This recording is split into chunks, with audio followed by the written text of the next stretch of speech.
Warahmatullahi wabarakatuh. Selamat pagi anak-anakku semua. Hari ini kita akan membahas tentang pewarisan sifat pada makhluk hidup. Oke, pembahasan yang pertama yaitu materi genetik. Coba perhatikan wajahmu. Mungkin wajahmu ada kemiripan dengan wajah kedua orang tuamu. Perhatikan pula dengan wajah saudaramu. Apakah mereka juga mirip dengan orang tuamu? Apa yang menyebabkan wajah seorang anak mirip dengan wajah orang tuanya? Apa hubungannya dengan pewarisan sifat? Oke, yang pertama, komponen pewarisan sifat yaitu materi genetik. Di dalam setiap sel terdapat faktor pembawa sifat keturunan materi genetik, misalnya pada sel tulang, sel darah, dan sel gamet. Substansi genetis tersebut terdapat di dalam inti sel atau nukleus, yaitu pada kromosom yang mengandung gen. Gen merupakan substansi hereditas yang terdiri atas senyawa kimia tertentu yang menentukan sifat individu. Gen mempunyai peranan penting dalam mengatur pertumbuhan sifat-sifat keturunan, misalnya pertumbuhan bentuk dan warna rambut, susunan darah, kulit, dan sebagainya. Oke, ini di dalam sel kita ada yang namanya inti sel atau nukleus. Ada yang namanya inti sel atau nukleus. Kemudian di dalam nukleus itu terdapat yang namanya kromosom. Oke, di dalam kromosom terdiri dari benang-benang DNA. Oke, ini DNA. DNA inilah yang dapat menghantarkan atau mentransfer sifat dari orang tua ke induknya. Selanjutnya yaitu kromosom. Kromosom merupakan zat yang mudah mengikat zat warna sehingga mudah diamati sewaktu sel membelah. Kromosom terdapat di dalam inti sel berupa benang halus berbentuk bengkok atau seperti benang. Kromosom terdiri atas belahan dua benang halus yang sama yang disebut dengan kromatin. Zat penyusun kromosom disebut kromatin atau serabut halus yang terjalin seperti benang. Oke, ini gambar dari kromosom.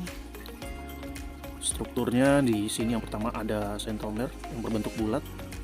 Terus kemudian ada lengan kromosom. Ini lengan kromosom. Di dalam kromosom tersusun dari benang-benang kromatid. Di dalam kromatid terdapat DNA. Oke, ini bagian-bagian kromosom. Sentromer atau kinetochore. Yang B lengan.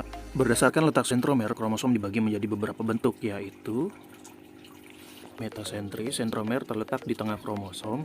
Kromosom terbagi menjadi dua bagian yang sama berbentuk seperti huruf V. Selanjutnya submetasentris. Sentromer terletak agak ke tengah atau ke arah salah satu ujung kromosom berbentuk seperti huruf L. Selanjutnya akrosentris.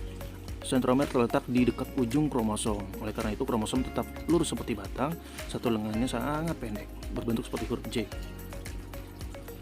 Selanjutnya telosentris. Sentromer terletak di ujung kromosom yang berbentuk seperti huruf I.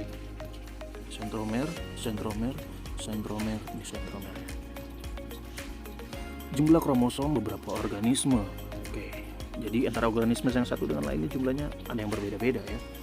Yang pertama ada belalang, jumlahnya 24, ikan mas 100, ayam 78, kelinci 44, kucing 38, simpanse 48, kambing 60, manusia 46, jagung 20, padi 24. Kromosom pada manusia dibedakan menjadi dua tipe, yaitu autosom atau kromosom tubuh.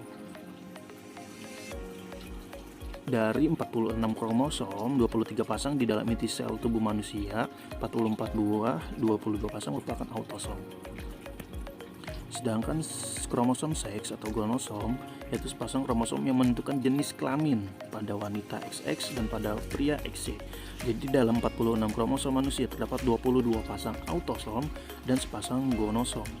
Wanita yaitu 22 autosom tambah XX dan pria 22 autosom ditambah XY. Sedangkan dalam sel gamet terdapat satu sel tunggal 2A ditambah satu kromosom seks X atau Y. Begini, misalnya ini ada seorang laki-laki, jumlah total kromosomnya yaitu 46. Kalau 46 yaitu terdiri dari 23 pasang. 23 pasang. 22 pasangnya yaitu autosom dan satu pasangnya yaitu kromosom seks atau gonosom. Kalau laki-laki gonosomnya yaitu XY. Sedangkan yang di sini perempuan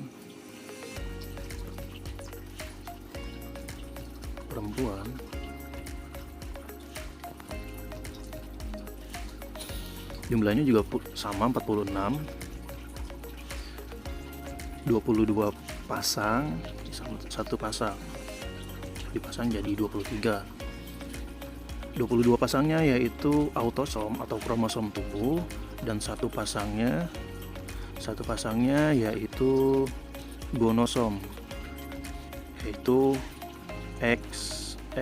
Beda kalau pria itu XY, sedangkan kalau wanita XX.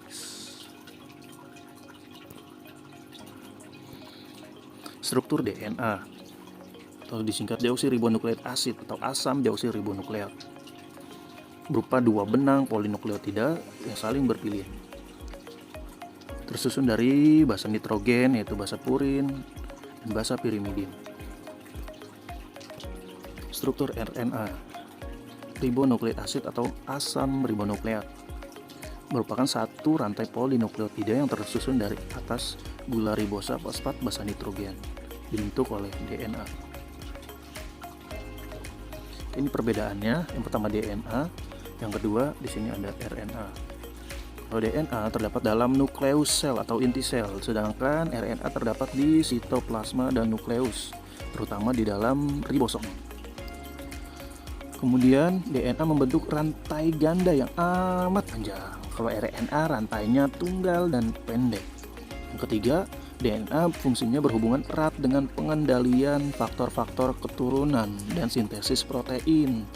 Kadarnya tidak dipengaruhi oleh kecepatan sintesis protein. Kalau RNA fungsinya berhubungan dengan sintesis protein dan kadarnya berubah-ubah menurut kecepatan sintesis protein. Kemudian basa nitrogen dari DNA yaitu mengandung pirimidin, sitosin dan timin, sedangkan yang purin adenin dan guanin. Sedangkan kalau RNA mengandung pirimidin yaitu sitosin dan urasil, sedangkan yang purin adenin dan guanin. Ini sama purinnya, yang beda yaitu di pirimidinnya. Beda pirimidinnya, kalau di DNA itu sitosin dan timin, kalau RNA yaitu sitosin dan urasil. Terus kemudian komponen gulanya yaitu deoksiribosa.